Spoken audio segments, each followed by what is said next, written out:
വിശദമായ വാർത്തയിലേക്ക് വരുമ്പോൾ രാഹുൽ ഗാന്ധിക്കെതിരെ CPM നേതാവ് AK ബാലൻ. രാഹുൽ ഗാന്ധിക്ക് സവർണ ബോധമാണ്, PMC നടപ്പാക്കാൻ ബാധ്യതയുണ്ടെന്ന സർക്കാർ പച്ചക്കള്ളം പ്രചരിപ്പിക്കുകയാണെന്നും ബാലൻ. ജാതിബോധം ഉള്ളതുകൊണ്ടാണ് പിണറായിയെ കെട്ടിപ്പിടിക്കില്ലെന്ന രാഹുൽ ഗാന്ധിയുടെ പ്രസ്താവനയെന്ന് ബാലൻ കുറ്റപ്പെടുത്തി. മോദിയെ കെട്ടിപ്പിടിക്കുന്നതിൽ രാഹുൽ ഗാന്ധിക്ക് കുഴപ്പമില്ല. പിണറായിയെ കെട്ടിപ്പിടിക്കാൻ മാത്രമുള്ള പ്രശ്നം രാഹുലിന്റെ മനസ്സിന്റെ ഉള്ളിലുള്ള ജാതിബോധമാണെന്ന് അദ്ദേഹം പറഞ്ഞു.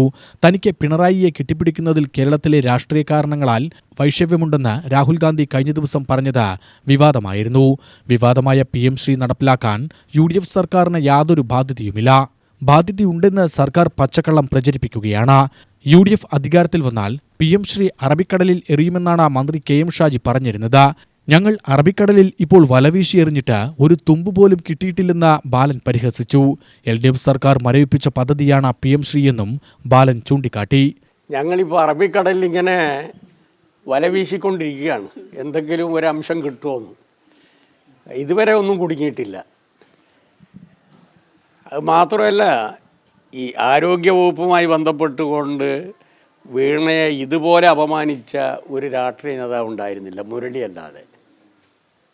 ഇപ്പം മുരളി പറയുന്നത് എന്താ, പ്രതിപക്ഷത്തിരിക്കുന്ന സമയത്ത് ഞങ്ങൾ പലതും പറഞ്ഞിട്ടുണ്ടാവും, അത് ഇപ്പോൾ ഈ കസേരക്ക് ബാധകമല്ല എന്നാണ്. എന്ന് പറഞ്ഞാൽ പ്രതിപക്ഷത്തിരുന്ന് ജനങ്ങളോട് ഞങ്ങൾ പറഞ്ഞത് പച്ച നുണയായിരുന്നു എന്ന് സമ്മതിക്കലാണ്.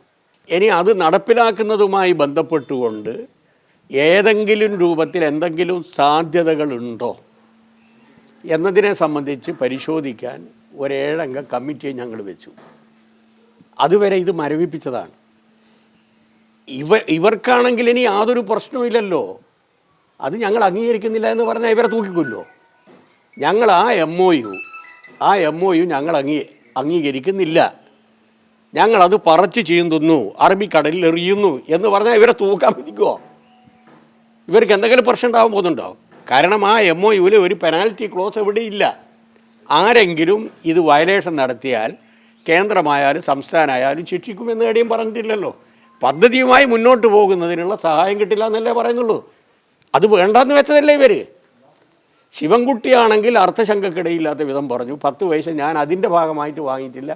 സാധാരണ നിലയിൽ സർവശിക്ഷ കേരളയുമായി ബന്ധപ്പെട്ടുകൊണ്ട് അരിയേഴ്സ് കിട്ടാനുണ്ടായിരുന്നു, അത് വാങ്ങി, അതിനിയും വാങ്ങും, അത് ഇവർക്ക് വാങ്ങുന്നതിന് യാതൊരു തടസ്സവും ഇല്ല.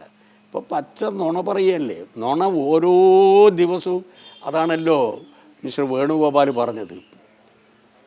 അദ്ദേഹത്തെ മുഖ്യമന്ത്രിയാക്കുന്നതിനെതിരായി നിങ്ങളൊക്കെ നടത്തിയ ഒരു പ്രചരണത്തിൻ്റെ ഭാഗമായി കുറേ ആൾക്കാർ തെരുവീതിയിൽ ഇറങ്ങിയല്ലോ, അല്ലേ? അപമാനിച്ചില്ലേ എന്നെ പരമാവധി. ഞാൻ ആദ്യം തന്നെ സൂചിപ്പിച്ചല്ലേ, ഏത് വർഗീയ ശക്തികളുമായി ബന്ധപ്പെട്ടുകൊണ്ട് ഏത് ഗവൺമെൻറ് അധികാരത്തിൽ വന്നാലും അവർ സ്വാധീനിക്കും. അത് ഞാൻ ആദ്യം പറഞ്ഞതാണ്. അതിന് തെറ്റായിട്ടുള്ള വ്യാഖ്യാനം കൊടുത്തു. ഇപ്പം എന്തെങ്കിലും കാണുന്നത് അല്ല, പേഴ്സണൽ സ്റ്റാഫിലടക്കം ജമായത്തിൻ്റെ ആൾ, ഞാനല്ലല്ലോ പറയുന്നത്, ജമായത്തിൻ്റെ ആൾക്കാർ എടുത്തല്ലോ. ഒരു ഭാഗത്ത് RSSും ഒരു ഭാഗത്ത് മുസ്ലിം ഭീകരവാദ വർഗീയ ശക്തികളുമായിട്ടുള്ള ഇവരുടെ ബന്ധവും ഓരോ ദിവസം കഴിയുന്തോറും രംഗത്ത് വരികയാണ്. UTV news, Palakkad.